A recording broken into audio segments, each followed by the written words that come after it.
sebelum kita lanjut ke berita terlengkapnya, alangkah mulianya bagi kalian untuk tekan tombol like, dan yang belum subscribe, tolong subscribe channel ini. Ex-manajer dan legenda Timnas Indonesia sebut JIS sudah standar FIFA.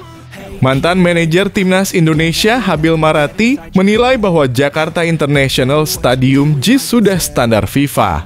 Habil datang bersama legenda-legenda Timnas Indonesia untuk bermain sepak bola di JIS. Beberapa legenda Timnas Indonesia yang datang itu diantaranya Dede Iskandar, Robby Darwish, Nuralim, Yusuf Bakhtiar, dan Muhammad Zain Al-Hadad. Menurut Habil, pengalaman yang sudah dirasakan para legenda Timnas Indonesia sudah cukup untuk memberikan penilaian tentang JIS. Sebelumnya, polemik JIS terus berkembang setelah dinilai tidak standar FIFA ketika PSSI dan beberapa kementerian pemerintah Indonesia datang langsung. Tujuannya agar JIS bisa dipakai untuk Piala Dunia U17 2023 yang akan digelar di Indonesia pada 10 November sampai 2 Desember mendatang.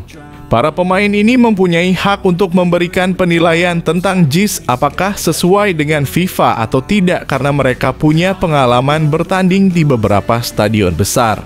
Jadi berhentilah orang-orang yang tidak berkecimpung di sepak bola dan mengomentari rumput di JIS. JIS ini sudah memenuhi kriteria FIFA karena FIFA sendiri memiliki kriteria yang bernama Sport and Play Construction Association (SAPCA). Sementara itu, legenda Timnas Indonesia Robby Darwish setuju dengan pernyataan dari Habil.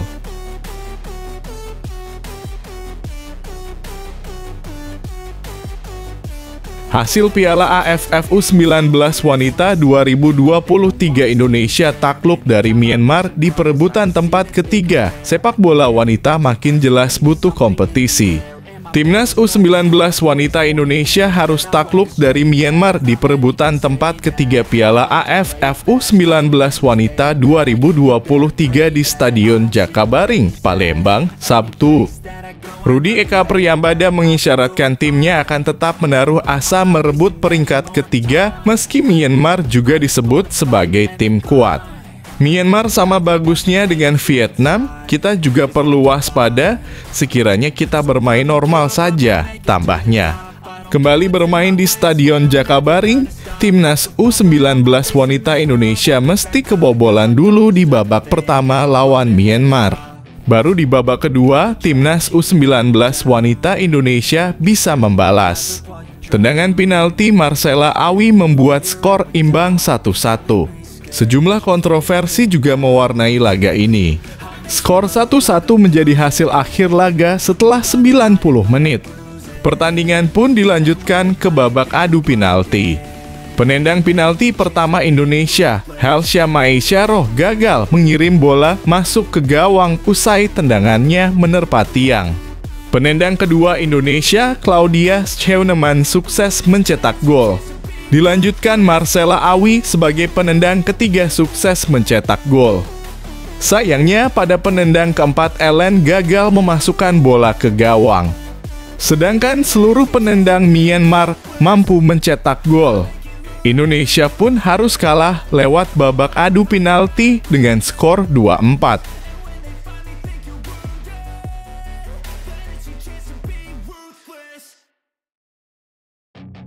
Tak hanya bantu tentukan kapten, Bima Sakti ungkap pengaruh adanya tim psikolog di Timnas U17 Indonesia.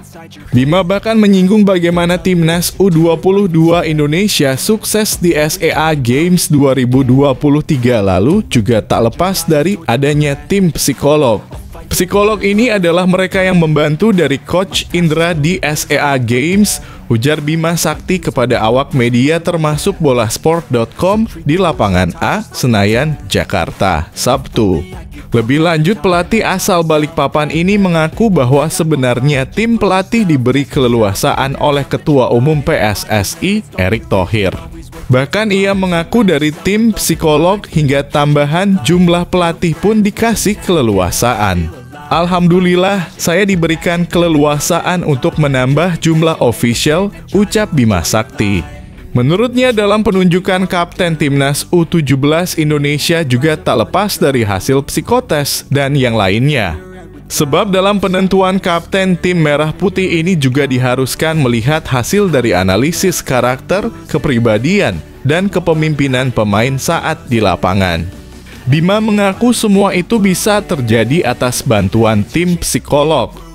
Saya juga menentukan Iqbal sebagai Kapten Timnas U17 juga atas bantuan mereka, kata Bima. Iqbal ini bagaimana orangnya, karakternya bagaimana, leadership-nya bagaimana, tentunya ini juga berlaku dalam menilai pemain-pemain lainnya juga di Timnas U17 Indonesia ini. Timnas U17 Indonesia ubah nama untuk lawan Barcelona di Bali. Timnas U17 Indonesia akan melakukan laga uji coba melawan Barcelona Juvenil A. Pertandingan ini akan digelar di Stadion Ngurah Rai, Denpasar, Bali pada 2 Agustus 2023. Skuad asuhan Bima Sakti itu mengubah namanya menjadi Garuda United untuk sementara waktu. Bisanya Timnas U17 Indonesia melakukan laga uji coba melawan Barcelona Juvenil A ini ditawarkan oleh Chairman Pancoran Soccerfield PSF Gede Widiade. Ada 4 klub yang akan berpartisipasi dalam turnamen tersebut yakni Real Madrid, Barcelona Juvenil A, Kashima Antlers Jepang, dan Bayangkara Presisi Indonesia. Lebih lanjut, Gede Widiade mengaku pihaknya sudah berkoordinasi dengan PSSI untuk laga tanding Timnas U17 Indonesia versus Barcelona Juvenil A. PSSI dan tim pelatih Timnas U17 Indonesia menyambut baik laga uji coba melawan salah satu akademi terbaik di dunia. Memang kalau disediakan tim latih tanding sebagus Barcelona itu bagi Timnas U17 Indonesia satu keuntungan, Barcelona Juvenil A terlebih dahulu datang ke Bali ketimbang klub-klub peserta lainnya. Kata Gede Widiade, ia bisa saja mendatangkan tim lain dari negara lain seperti Jepang. Namun Timnas U17 Indonesia sepertinya membutuhkan pengalaman dengan klub internasional sekelas Barcelona Juvenil A. Jam terbang berhadapan dengan orang asing dan bermain dengan orang-orang Eropa, bagaimana?